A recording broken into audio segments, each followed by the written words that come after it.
Gymnastics runs in Jen Bricker's veins. In fact, her sister won an Olympic gold. But that doesn't mean the sport came easily to Jen. In fact, very few things in life have. That's because Jen Bricker has no legs. And yet, her biggest struggle had nothing to do with the way she was born. A spiritual warrior, physical warrior, all over the world. God made me a warrior.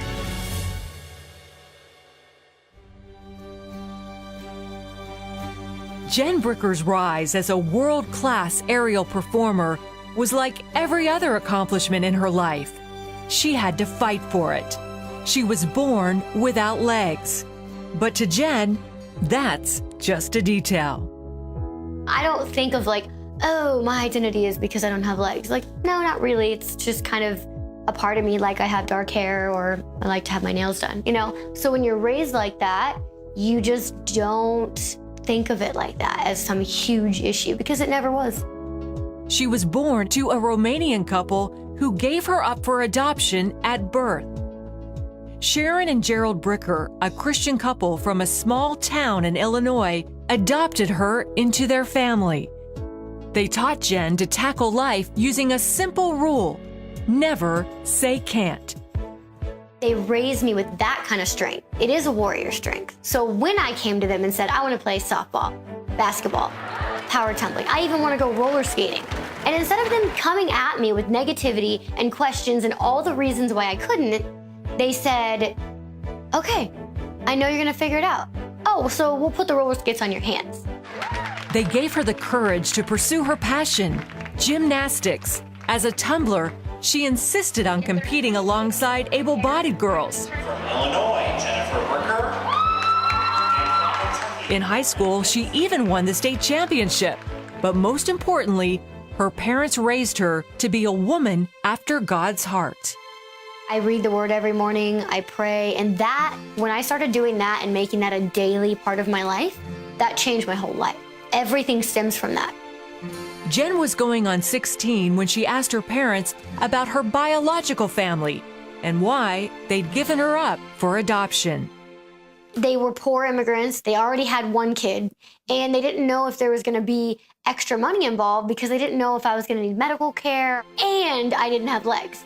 My parents said, it doesn't matter what the reason was, this is the way it was supposed to be. We prayed for you. You are our answered prayer, you were our miracle, and we wanted you, and you were supposed to be with us.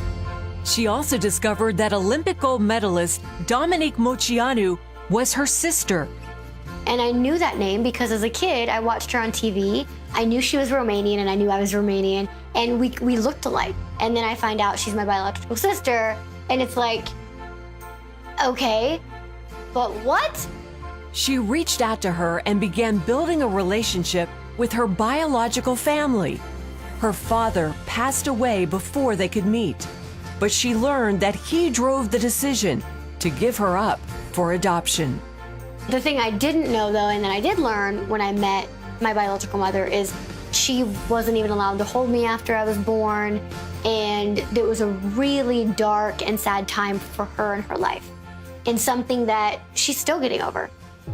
After high school, Jen did an internship at Disney World. It was then she decided to pursue a career as an acrobatic performer.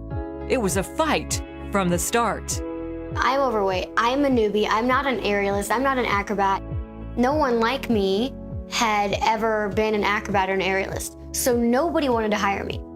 Everybody was afraid of how an audience would react, what people would think, how it made people feel.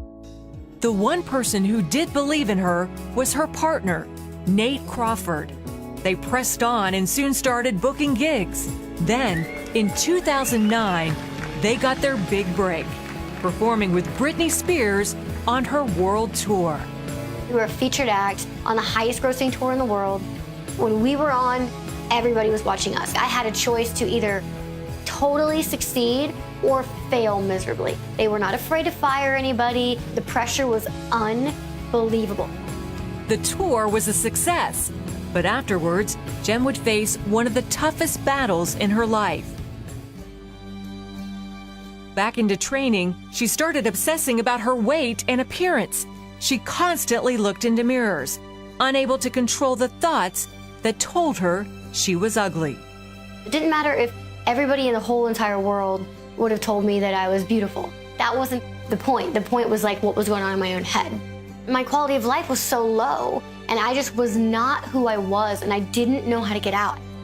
Jen realized she needed to take action when a close friend asked her about her drastic weight loss. Lent was approaching, so she decided to cover up her mirror with a collage of pictures of family and friends for 40 days and seek God for help. And the most amazing thing happened when I did it. I realized that there was so much joy and excitement and happiness coming back from the mirror. No one could get me out of that. Only God. And literally repeating scriptures out loud multiple times a day. Choosing joy when I did not want to be joyful.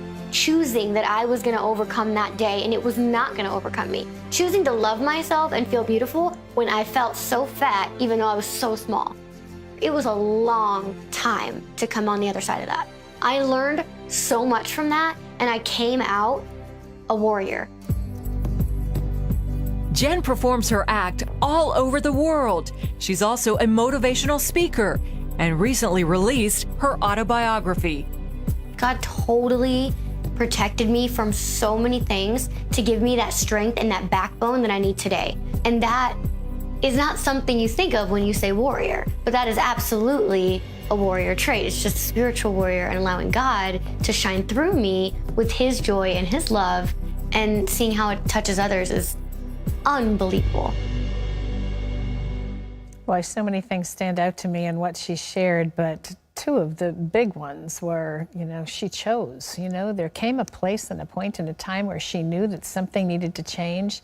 She covered up that mirror and she chose joy. It's available to all of us, all of us. And I think also, to know that God has a plan, that he's bigger than everything. This is a girl who is a warrior at heart. I love that. She's earned the voice she has to speak. And I think of so many people that we hear of who are caught in that place of not being able to see the joy or understand the beauty of who they are. And this is a woman worth listening to. You can hear more of what she has to say in her book. It's called Everything is Possible. It's Jen Bricker's story, and I think finding the faith and courage that she has will be something that will bless you as you read this book. It's available wherever books are sold, but what a wonderful, wonderful story. What a great victory she has accomplished.